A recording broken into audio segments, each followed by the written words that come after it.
Hey guys, welcome back to my channel. My name is Kim. If you're new here, thank you so much for stopping by. I hope that you will stick around by hitting that subscribe button down below. So today I'm here with a bit of a nerdy video. I'm going to be talking about my reading stats for the year of 2020. Over the next week, you're going to be getting lots of ranking videos from me, my best books, my worst books, my most surprising, my most disappointing, etc. And so I figured I would kind of intro all of those and start with some statistics on what and how many of everything I read this year. So over the year of 2020, and obviously this is stopping as of December 13th when I'm filming this video.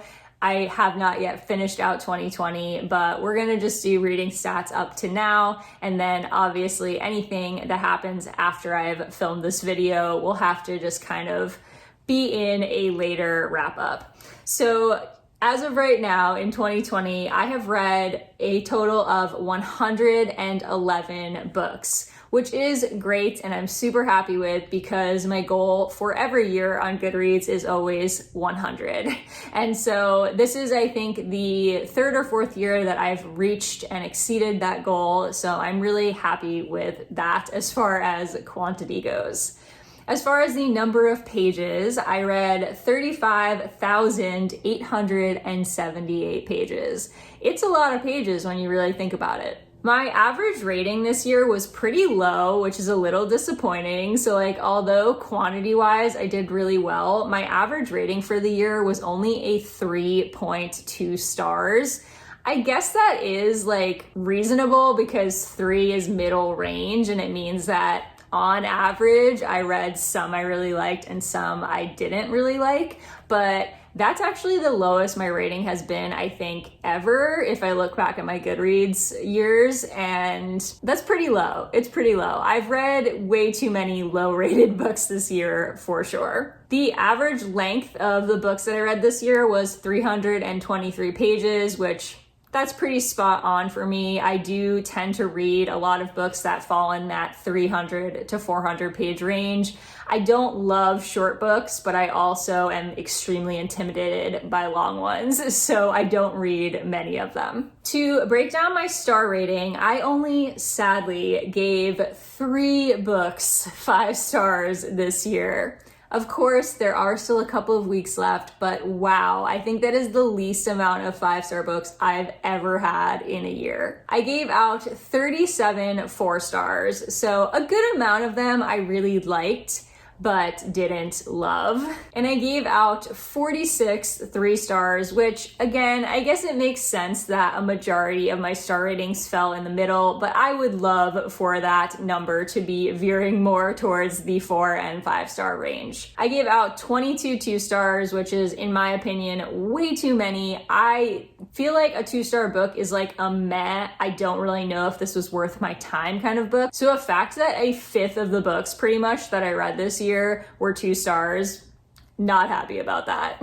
I luckily did not give out any 1-star ratings. I haven't had a 1-star rating in a really long time because I'm better at picking books for myself and I rarely pick up a book that I'm going to hate that much. I did have 3 books that I didn't rate, which I explained in previous videos, so I won't get into that. As for a breakdown of the genres, I read 14 realistic contemporary books, 16 horror books, definitely higher than previous years in the horror genre, 6 sci-fi, 14 graphic novels, 4 poetry books, kind of surprised by that number because I typically don't read poetry. 29 mystery thrillers, again, getting very into that genre, so makes sense that that number is so high this year. 3 romances, which I don't think, I liked one of them. 2 memoirs, 1 nonfiction, which really tells you a lot about my reading. 2 historical fictions, 13 fantasy, higher than I thought it would be. 3 classics, 2 picture books, which I don't typically read picture books, but they were both for the Read Harder Challenge this year. 1 play, again, for the Read Harder Challenge, and one anthology collection of short stories. So as you can see, my two highest read genres are the two that I'm getting more into right now, which are mystery, thriller, and horror. So I am happy to see that, and those numbers will probably continue to increase next year. As for the shortest book that I read this year, it was Fry Bread by Kevin Noble Maillard. This is a picture book. It was like 25 pages long. Not shocking that this fell as the shortest book on my list. And the longest book that I read was 11/22/63 by Stephen King, which was nearly 850 pages, which is pretty long for me. Like, that was a feat to take on for sure. And then as far as the highest and lowest average rated books, because I just always think it's interesting to look at what other people have rated the book in comparison to what I thought of it. The highest rated book was actually one of the picture books I read for the Read Harder Challenge, and that was Solway by Lupita Nyong'o.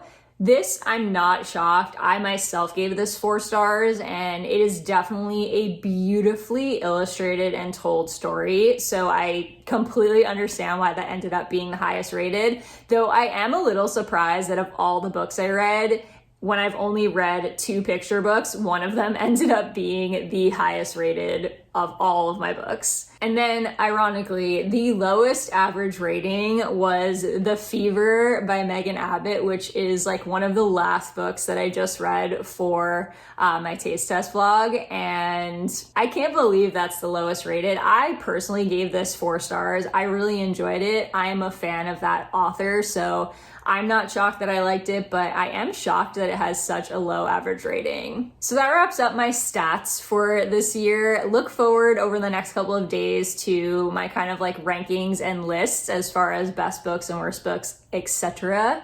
If there's anything else you want to know over the next couple of days in my videos, let me know in the comments and I'll make sure to include it when I'm ranking all of the books that I read for this year. I hope that you enjoyed. If you're a stats nerd like I am when it comes to reading, I just really like to look back at the numbers and see kind of where everything fell when I'm done with the reading year. Thank you so much for sticking around, and give this a thumbs up if you enjoyed. I will see you tomorrow with my next Vlogmas video.